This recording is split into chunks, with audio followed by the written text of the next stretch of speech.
અને એટલા હાજરા હજુર છે, તમે એક વખત એમની બાધા રાખો.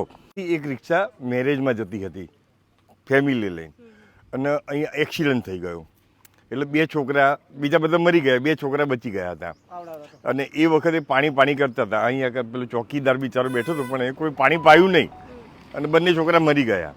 ત્યારથી બધાને અહીંયા વધુ એક્સિડન્ટ થવા મળ્યા, બધા પરચાઓ લોકોને બતાવવા મળે, રાત્રે દેખાવા મળે બધા. એટલે પછી અહીંયા દીવો કરીને કોઈકે 3 ઈંટ મૂકી અને એક પાણીની બોટલ ચડાવી, પછી પાણીની બોટલ બધા ચડાવવા મળ્યા. અને એટલા હાજરા હજુર છે, તમે એક વખત એમની બાધા રાખો એટલે એ તમારે બીજો રવિવાર આવતા તો પતી જ જાય, કામ થઈ જ જાય તમારું. આવી તો હું ગેરંટી આપું છું. આ પાણીની બોટલો આટલી બધી પહેલાં પાઉચ હતો, તો પાઉચનો આટલો ડુંગર હતો, અને આજે પાણીની બોટલોનો આટલો ડુંગર છે. આ પાણીની બોટલમાં તમે પાણીની પ્રસાદ તરીકે પણ પી શકો છો. એવું નથી કે ચડાવ્યા પછી આપણે એને અડીએ નહીં, પ્રસાદ તરીકે પણ લઈ શકો છો. કારણ કે આ દરેકને તરસ છીપાવવા માટે જ છે.